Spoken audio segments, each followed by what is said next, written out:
On today's episode of the There Is a Floodlight That Never Goes Out podcast, we are joined by Tax TV regular Luke Goddard as we chat all things that happened in game week 40. Hi guys, welcome back to another episode of There Is a Floodlight That Never Goes Out podcast. As usual, I'm joined by Tom and Ed, and I'm delightful to say we are joined by Tax TV regular Luke Goddard. How are you, Luke? Yeah, I'm good, thanks. How are you? I'm good, thank you. Today we're going to be reviewing the fixtures that took place over the Easter weekend. We'll get straight into it, starting with Reading victory over Derby 3-1. How important do you think this win is for Reading in keeping up their playoff pursuit, Tom? I think it's key. All the teams around Reading won at the weekend. Bournemouth winning, Barnsley winning, and I think it's key that they keep up the race, because you look at the fixtures and they've definitely got the toughest fixtures out of anyone gunning for a playoff spot. I think their squad morale could have dipped after a disappointing draw at Oakwell on Friday. I think it's a key victory, and I'll bring Ed in on this one. But one player I want to single out for praise is Raphael. I thought it was excellent in between the sticks for Reading. Yeah, again, a disappointment for Derby. I'm looking more towards my end of the table. And after the win against Luton, you thought they might have turned a corner after all. But again, Rooney, he just... Obviously, after the screamer by Lawrence, they looked a little bit more in the game, and then, disappointing way to concede the third. So, they're not completely out of that relegation battle. So, if you're a Rams fan, you are still looking over your shoulder, unfortunately. Luke, what do you think about that result? From a Barnsley perspective, it weren't a good one, but good win for Reading, really. I think their own form is probably what might get them in the playoffs. I think they can be got at. I think there were times when we played them, for instance, on Good Friday, that if we use his physicality a bit more, I think we'd have got a result out of them. So you can beat them, but they have got some very good technical players that I think will lead Reading if they don't go up this season. You're looking at likes of Elise, Mate. He should have scored 2 against us, really. And definitely. Left-hand sided player Ajari as well. So they've got some very good technical players. So it's key for Reading that they really get up this season. Similar to us, really, as a Barnsley perspective, that we go up, because we'll probably lose our players as well if we don't go up. So, good win for Reading, because they needed to win that game on Friday more than we did when we played them. So, good win. I thought Derby might have done us a favour from our perspective, because they got a good win on Good Friday over Luton. Yeah. But I think the thing is with Derby, they're in a transitional period, and they've got to accept that. They pumped a lot of money into the club over the last 5 years. They didn't get into the Premier League like they wanted to. They've had a lot of issues behind the scenes. It's not worked with various managers, and they've had to start from scratch again. And I think they need to really try and keep Rooney for as long as they can to get some solidity at Derby, because if not, I think there's a lot of big clubs that are down there that really should be down there, but I don't think that they run properly, a lot of them either. I definitely agree with Luke on that point about that stability with Rooney. I looked on Twitter today and I saw some Derby fans unironically, saying, why did we sack Koku? And, you feel like, let's face it, if they're Koku right now, they'd be in that bottom 3, in my opinion. And I think... Yeah, they were really struggling. Perhaps Derby, they are perhaps some of the most entitled fans in the league. I think you guys might agree with that. As a Wednesday fan, obviously, I get that banded at me all the time. But, I certainly think the Rams need to have a little rain check on a reality check on where they actually are in the standings and where they should be. Yeah, and moving on to another game that affects Barnsley, and that was a 2-0 victory for Bournemouth at Ewood Park. I'll bring you in on this one, Will. Bournemouth, as much as at times they look like they can be got at, when Philip Pilling plays in the number 10, they look looking formidable. Yeah, they do, and I think as any good midfielder does, he just gets them important goals, doesn't he? And he has done recently, especially. And I think, while it's not a great result from a Barnsley perspective, you've also got to look at Blackburn, and they've had 1 win, I think, in the last 14. They are on awful form. They hadn't had a decent start to the season. They're on relegation form, and I think with the team that Blackburn have got, their fans really aren't going to be happy at the moment, are they? No, and we talked about in the last episode, me and Ed, Tony Mowbray, does he stay? Does he go? What do you think on this one, Luke? Because Blackburn should be doing much better with the squad they have. Yeah, and I think they've kind of stagnated. It's similar to little bit to Preston last year, where they for Blackburn and Preston both to really make a push for the playoffs. They didn't get that, as we've seen with Preston this year. Very inconsistent side. But even with Blackburn, you don't know what you're going to get. When they played us earlier in the season, I still were worried because they've still got those players in your team, your Armstrongs, your Gallaghers, your Downings that played at an high level, so they still are a threat. But I think Blackburn will probably make a change at the end of the season. I think it's time for a fresh start. You know, Mowbray solidified him. He's done his job. He's got him into the championship. He's got him into a stable championship team. But I think now it's going to get to a stage where if they carry on with him, it's just going to end in tears. I think he's done a great job. I think he's a really good experienced manager. I think he maybe should go elsewhere and start again. I think there's other clubs that could do with a Tony Mowbray type coach. But for Blackburn, I think it's at the end of the season time for a change. Yeah, and in terms of Bournemouth, are you worried about them catching up to Reds? Yeah, I'm more concerned about Bournemouth than any other team, to be fair, because Reading, I think if we played them in the playoffs over 2 games, even though we've lost one and drew one, I feel over when it matters. I think if you get the right tactics, I think you can do Reading over 2 games. Bournemouth on the other hand, they've got top players throughout the side, but again, you know, I prefer us playing away from home at the minute. But Bournemouth are a good side. As we know that, you know, they should be really looking at top 2 challenging. You know, even if they finish playoffs this season, it's a failure for them. Their remit was to get automatic promotion. So if they just scrape through playoffs, pressure's on them. So, but Bournemouth are the team that I'm fearing at the minute. They inform at the right time. I think that defeat against us, and I think the loss against Southampton in the cup as well. That's really got them going because they can just focus on the league. And I think that defeat against us at their place just really got them going and maybe give them a kick up the backside. Maybe they took the playoff places for granted a little bit. But, you know, with the game in hand as well, they can really put pressure on us and Reading. So Bournemouth for the team that I'm more worried about than any other side in the playoffs at the minute. Yeah, definitely. And Ed, I want to bring you in on this. All result for Rovers, as we mentioned, but Bournemouth do look brilliant. They do. That Danjuma goal was magical. The little Megs, and then the finish. I don't know if you saw it, but there's quite a funny clip from the game where Harvey Elliott he turned around to supposedly the biggest shithouse in the league. Ben Pearson has sat him down. You know, that sort of was a highlight of the day for Rovers fans.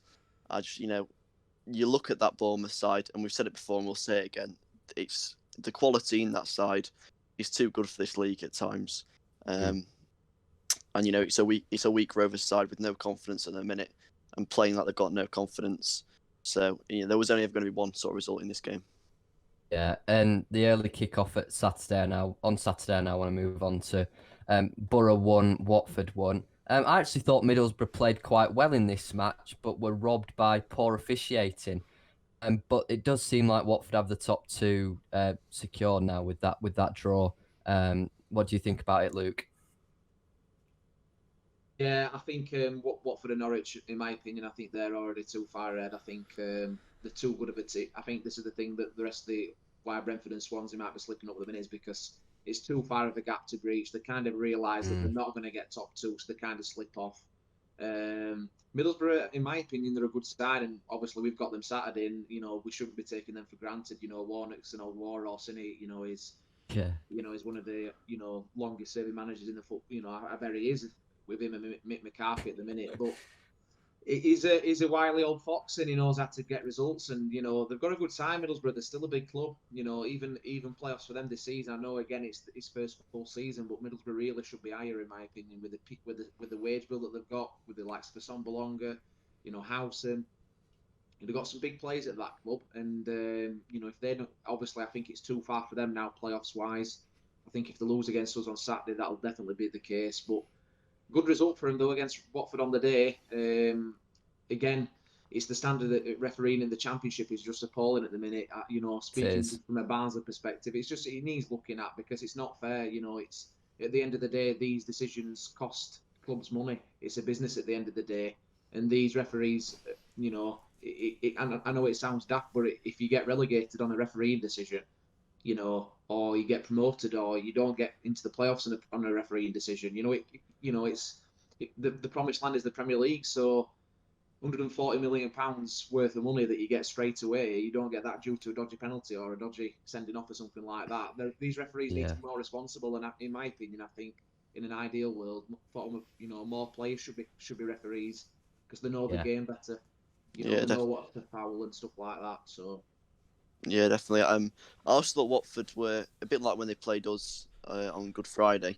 I know they didn't obviously get all 3 points in this game, but they still seem to have just that something in the tank that they're not. They feel themselves they don't need to use. It's almost like they're cruising to automatic promotion right now.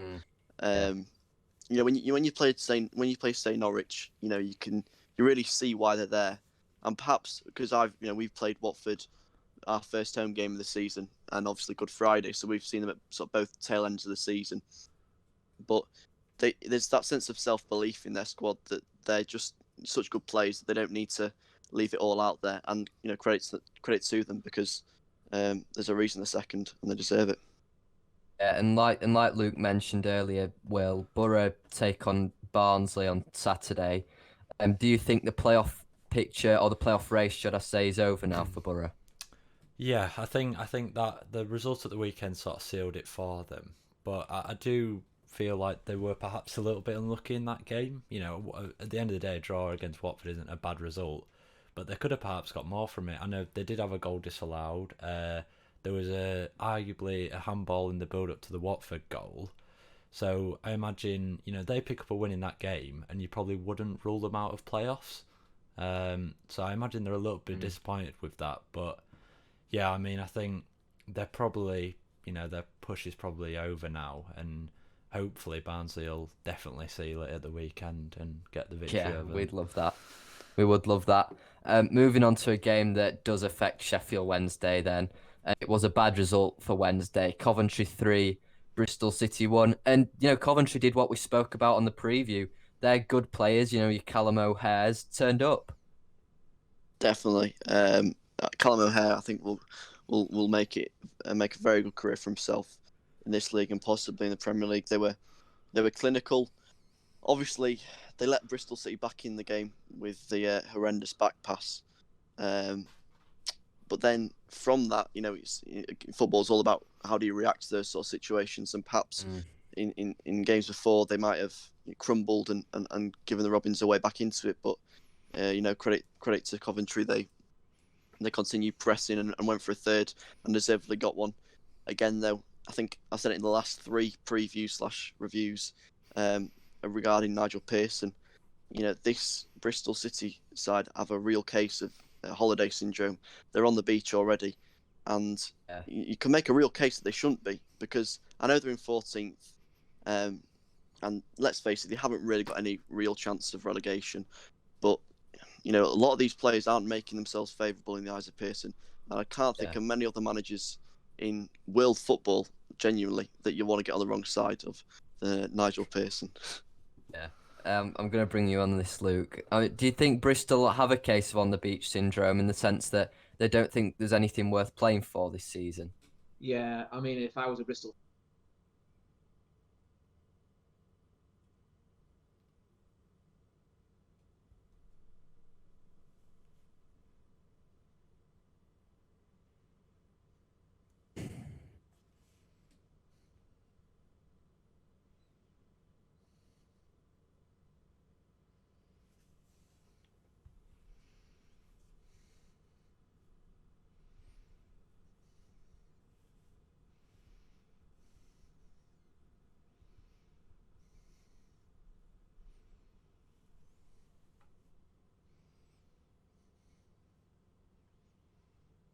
I think we've lost you, Luke. I think we've lost you, Luke.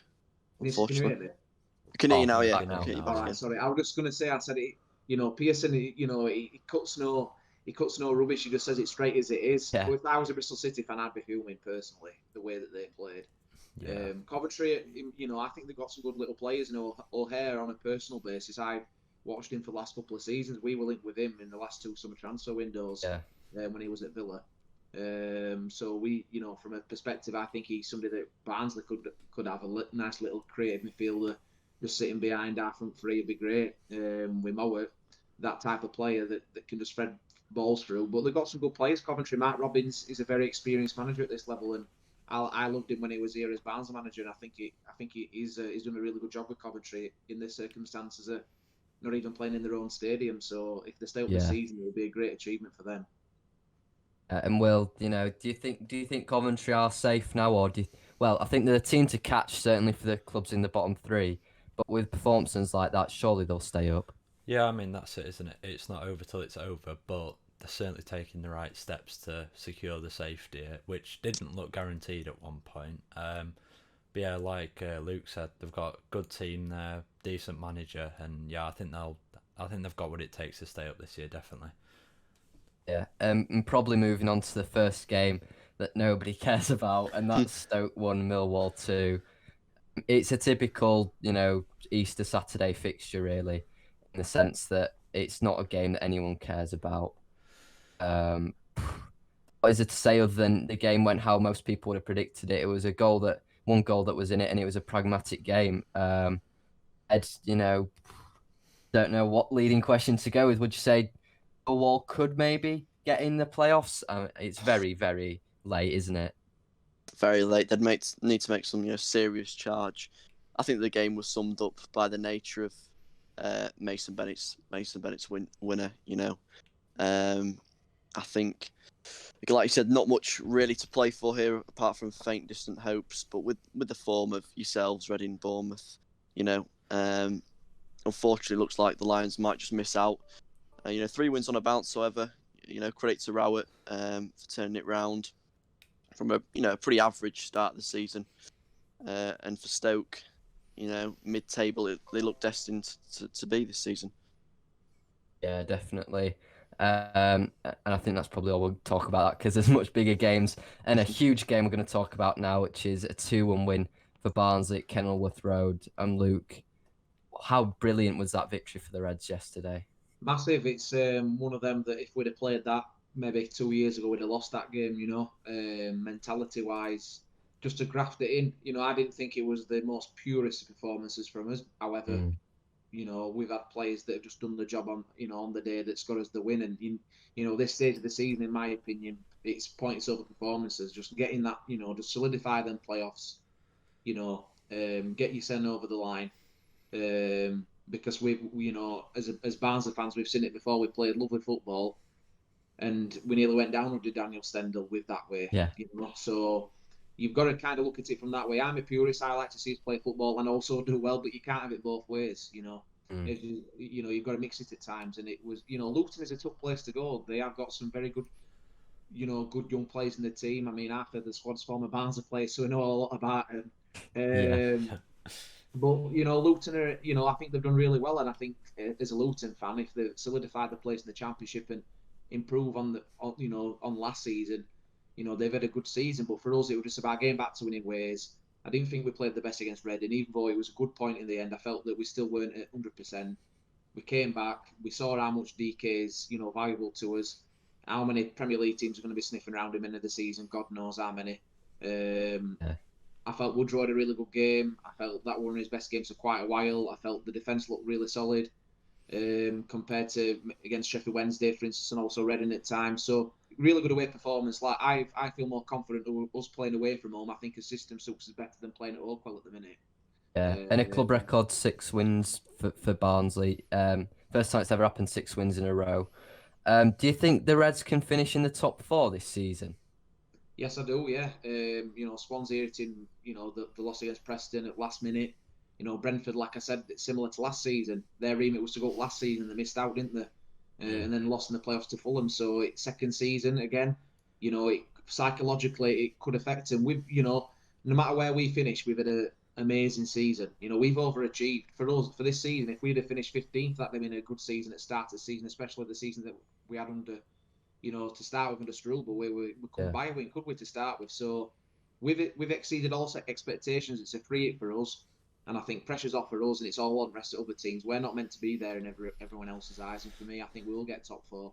I think it's important that we keep looking up rather than behind, and I think we're better chasing than actually staying there, in my opinion, because I think it suits us better when the pressure's off compared to when the pressure's on, like the Wednesday game. We were expected to win that, and we just didn't turn up that day, did we? You know, that we were big favourites due to where both teams were in the table, and we didn't turn up. So I think if we just keep taking a game at a time, and I think we can definitely get fourth or even third. I think obviously Brentford's got a game in hand. I think are they playing tonight? Brentford. Yeah, they are. Yeah, so you know, hopefully they can drop points back, and definitely can see us getting fourth, no doubt about it. If we keep doing it, keep taking a game at a time, and you know, I think we'll get there 100%. Yeah, and looking at a more broader picture, then, if the Reds do make it into the playoffs, which it looks very likely that they will, how do you rate our chance of making it to the promised land, the Premiership?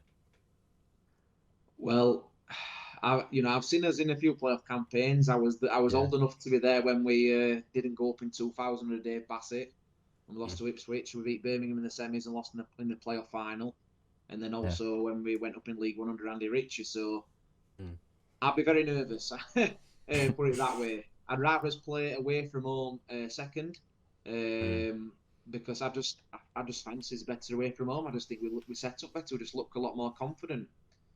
But I think if we utilise that system and getting at teams, we've just basically got to be, you know, maintaining that that intensity for 90 minutes over 2 games is hard to do. But I think if we can do that, you know, if you get to the final, it's anybody's game. It's who wants it more on the day. It's who turns up. It's who doesn't make the mistakes on the day. Who does the simple stuff better. And we've got match winners in the side now. We're not just relying on Woodrow and Mowat all the time. We've got DK, we've got Morris. You know, we've got other players that we can look at to win us a game, and that's what gives me more confidence than it. Obviously, if we were in the playoffs this stage last season, you know, we'd be looking at Mowat and Woodrow to win us the game. Now we've got multiple players that we know that can turn up and do a job for us, and I think also defensively this season, we've solidified. You know, first full season for Solbauer, first full season for Ellick. Anderson's a completely different player to last year, so in all departments we look a lot better. But I think it's imperative that we go up this season, because I think half our squad could get taken away if we don't, I'm afraid. Yeah, 100%. And, you know, Will, we seem to talk about him on every episode, but how good was Daryl DK yesterday? Yeah, he's just brilliant, isn't he? He's a real find. Whoever in charge of finding that lad, they need a pay rise or something. Yeah, he was brilliant. Obviously, there was the whole controversial topic around the missed penalty, but you know, you can't dwell on these things. We got the 3 points, and that's what's important at the end of the day. Just out of interest, Luke, what was your opinion on the penalty thing? Should we have stuck to the ranking order, giving it to Moa, or was DK in his rights to take it, looking for his hat-trick? I mean, I understand why, in my opinion, Moa should have taken it. You know, get the 3-0 win. It looks a lot better. You know, clean sheet away from home. You finish on a high. Because last 10 minutes there, we weren't all at sea, but we looked a little bit nervous. I think we made it hard for ourselves last 10 minutes. So from a game management perspective, for me, that was typical Barnsley that we concede a goal straight from our penalty. That just sums, you know, if you're a Barnsley fan, you're not surprised by that at all. But for me, I understand why he gave it to DK, but at the same time, for me, Mo should have taken it. It's not time for sentiments. Get the points, get the 3rd goal, kill the game off, you know, and. But I can see it from both sides. But in my opinion, Mo should have taken it. Yeah. All right. And Ed, we've got to always ask your opinion, even though we might not want it. Our resident Wednesdayite. What do you have to say about this one? Because it's another really good away win for the Reds. It is. You seem to really be onto something, and I've been for a long time now. Well within your rights to believe you can get, finish 3rd or 4th. Daryl DK. I'm alright thinking it's a £17 million dollar. Nobody knows, Nobody knows. He said that it's it could be anything between 2 and 5, but we know not to trust Dane Murphy. Well, that's why I had on EF a long quest. But no, I mean, there's no doubting that he will play at the top level if he continues like he is. Again, it comes back to the thing about character though, and obviously, no, I thought the goal you conceded was offside personally, but and no one was really making a fuss of that from what I saw. But no, credit to the Tykes, and it's another painful one just to comment on. Probably moving on to only the second game where it was pretty boring mid-table fixture. Nottingham Forest 3, QPR 1. There's probably only one thing I want to talk about here, and that's James Garner. This lad is brilliant, and risk of doing my Harry Redknapp impression again, I'm going to say it. You will go right to the very top. To the very top. Brilliant. Luke, I don't know if you caught this, but what do you think of Forest? Well, again, Forest are a funny side, aren't they? On the day they can beat anybody. Oh, I think we lost you, Luke. I think you're on mute. Now? Okay, now, got yeah. you back. All right, Cool. sorry guys. I was just saying, Forest are a funny side. You know, when you're similar to Bristol City, they're not going to go down.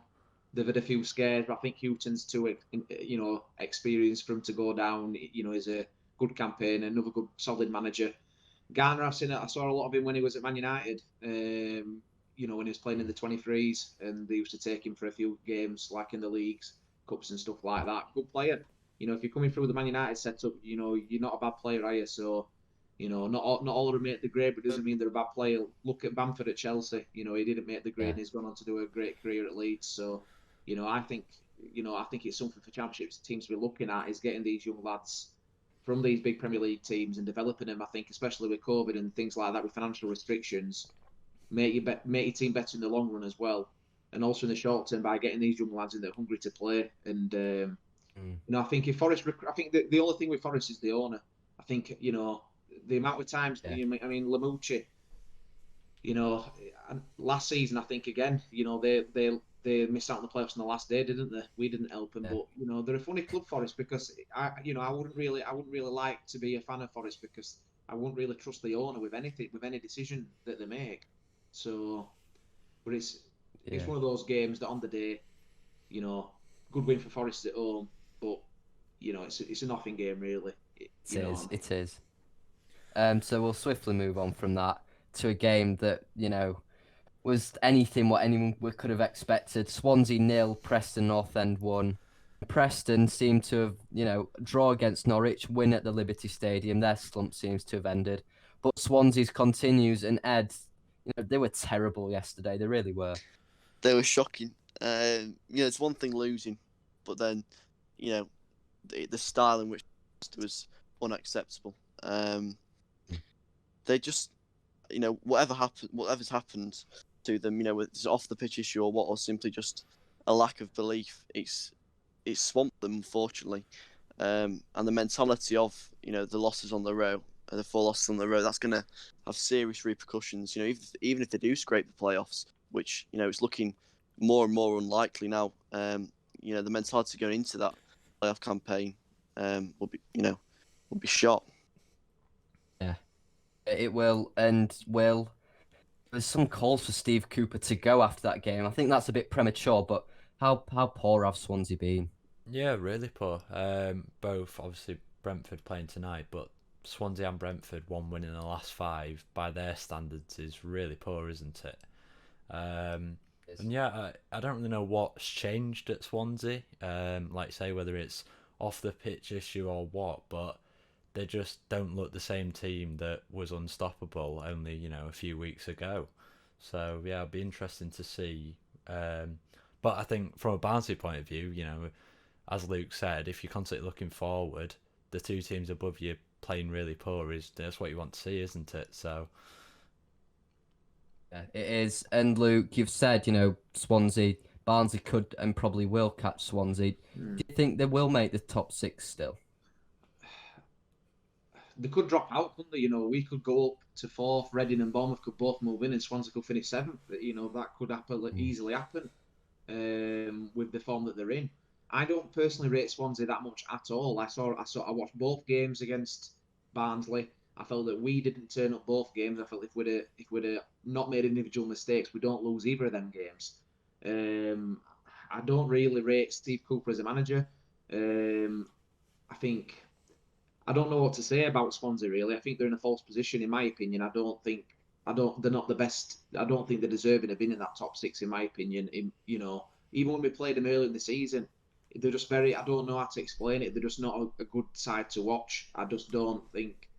I think they are overrated. Yeah. I think when we played them, we should have beaten both times.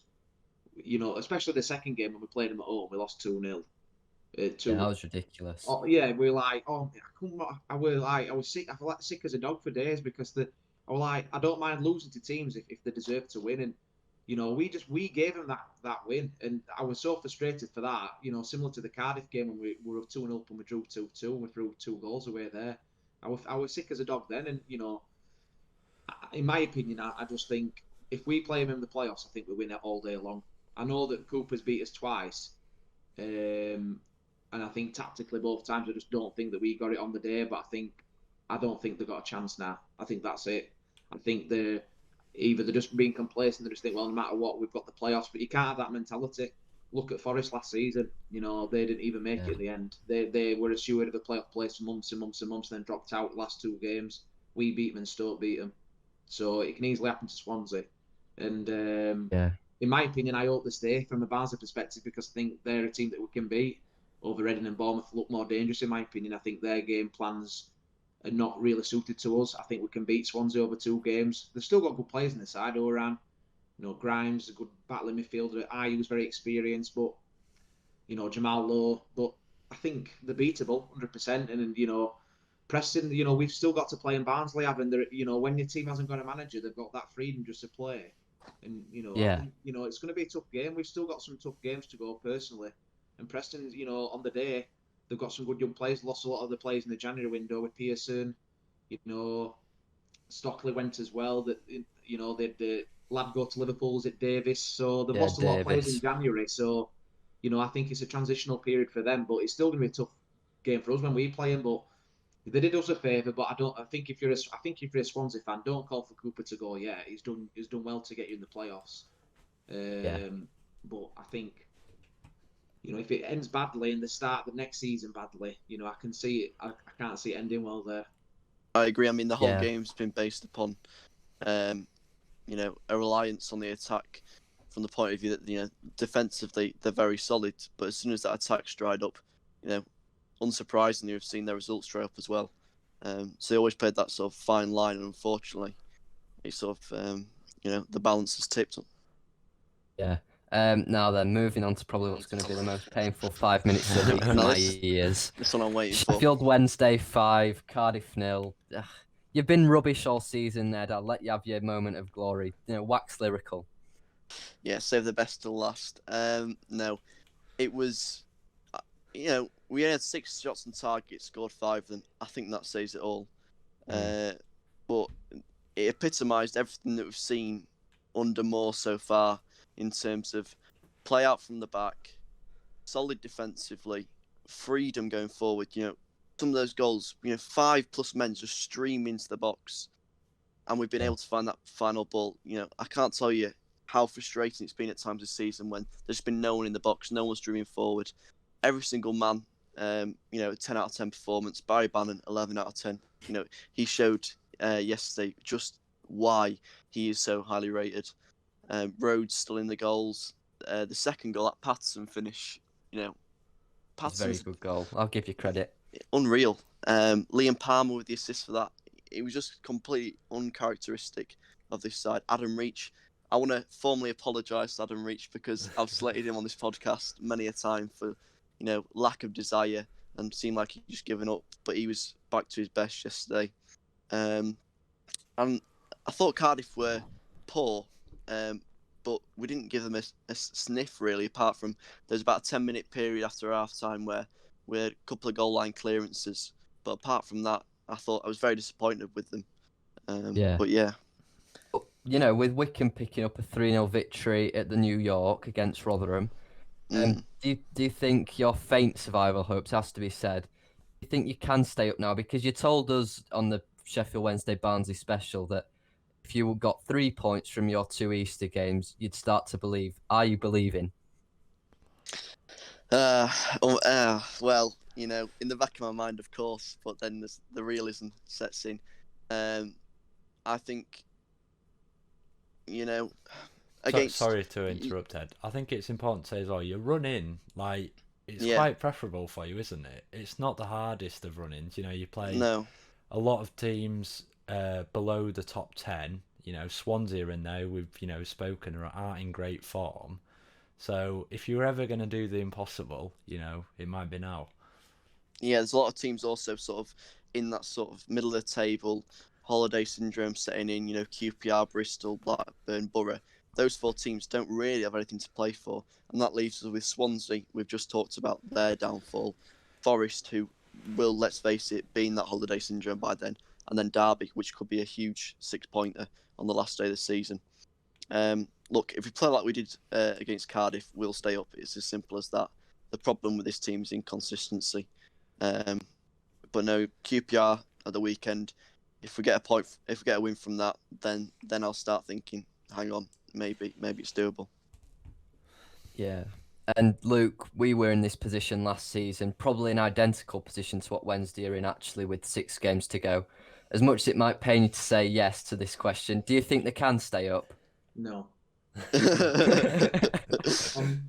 mean, listen, I live in a Wednesday area, so obviously there's local rivals. I think Wednesday obviously see United as, and rightly so. But I don't like seeing any Yorkshire team suffer and go down. In all honesty, when rivalries aside, you want to see all, because it's better for other clubs to have local rivalries. So yeah, the only reason I say no is the inconsistency.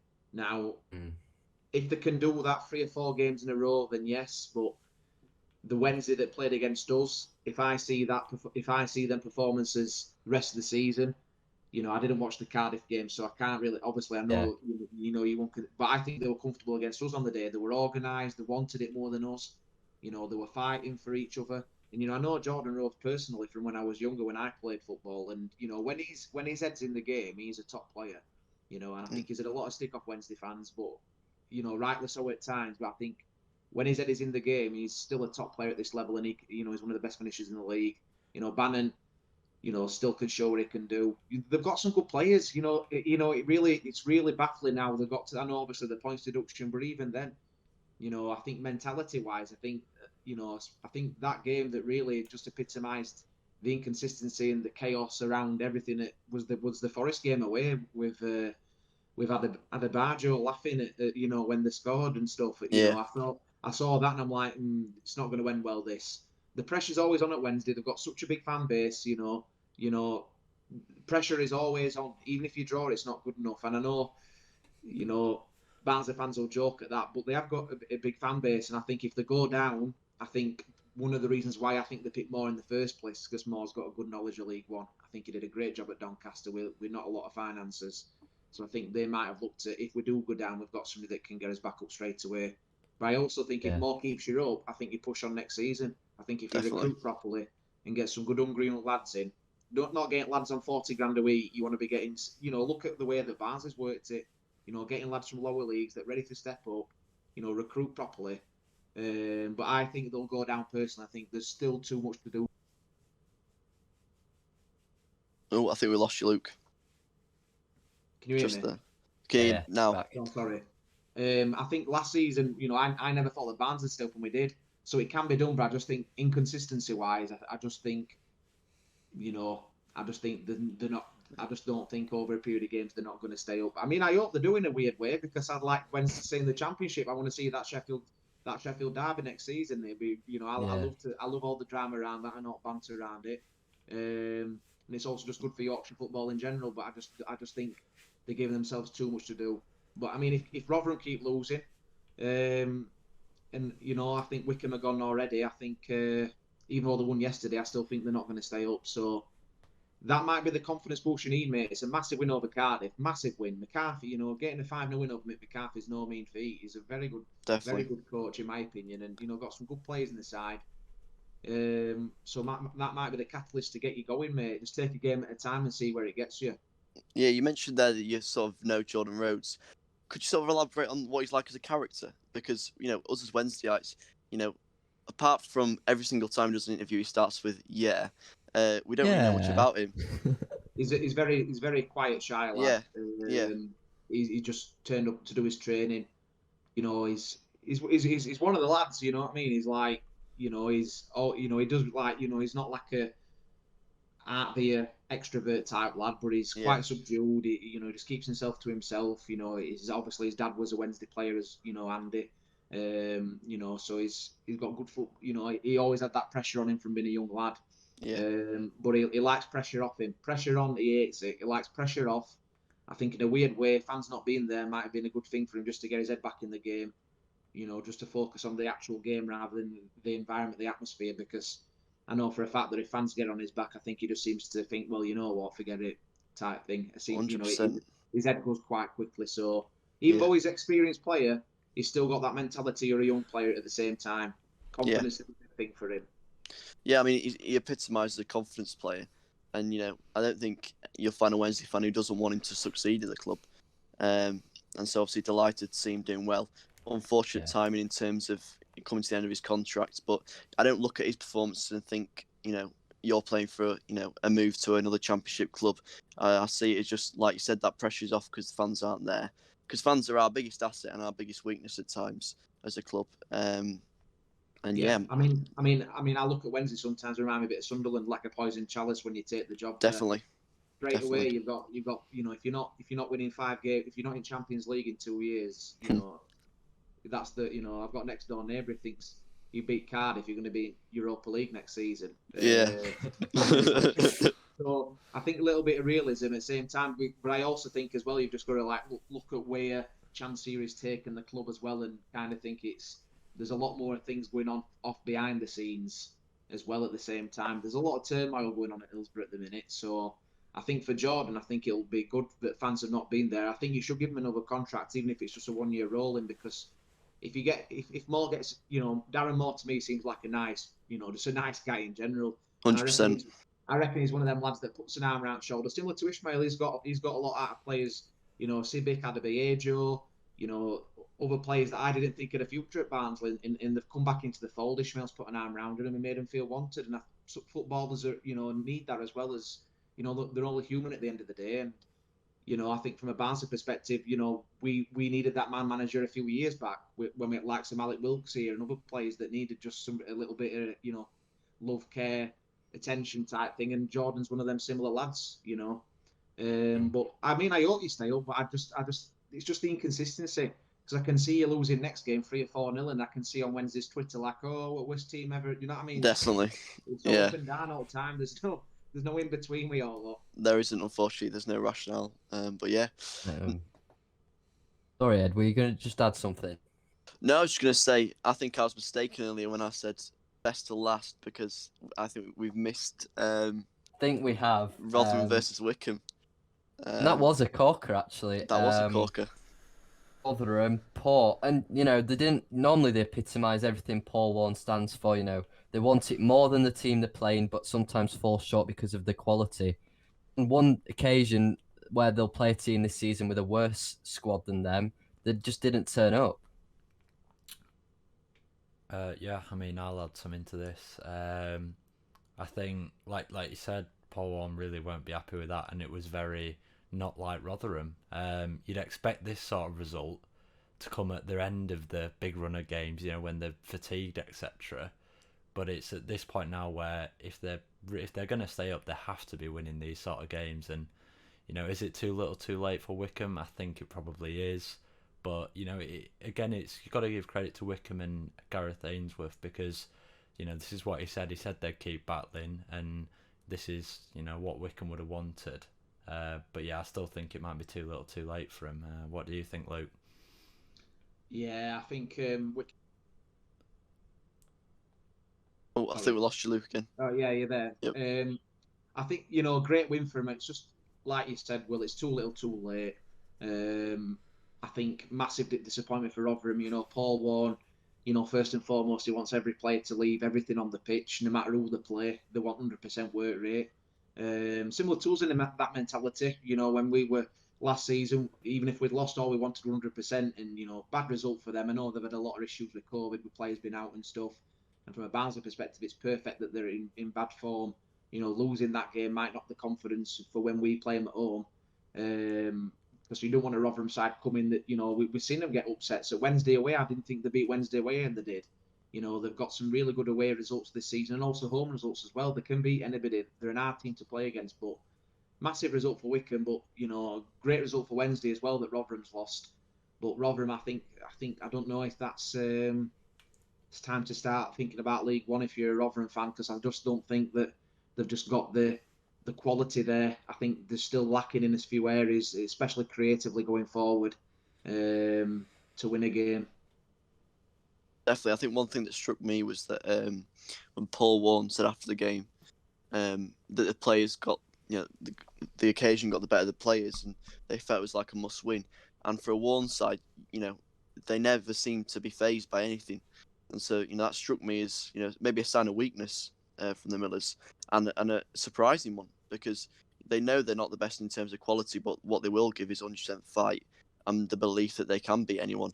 And against Wickham, if you fail to have that belief, well, it's not standing you in very good stead for the rest of the season, is it? No. I mean, I think hopefully when we play them, Rotherham come in with no form, so it's an easy 3 points for us at Oakwell. But you've got to have mentality there. If you've got to beat the team.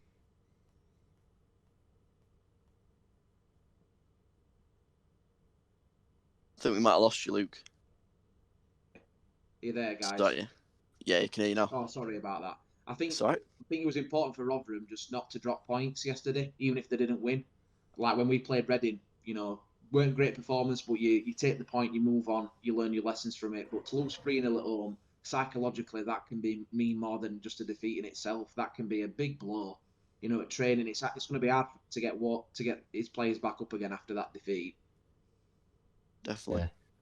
Yeah. So thankfully, Ed, you reminded us that we'd missed a fixture, but I think that's everything covered. We can touch upon the 2 late kickoffs on the match previews on Friday. Thanks ever so much for coming on, Luke. We really do appreciate it. Thank you very much for coming on. Cheers, Luke. Thanks for listening. Please do like the video on YouTube if you're watching on YouTube, and subscribe if you're listening on Spotify, or if we've finally been approved for Apple Podcasts. Please give us a follow and a review. Thank you.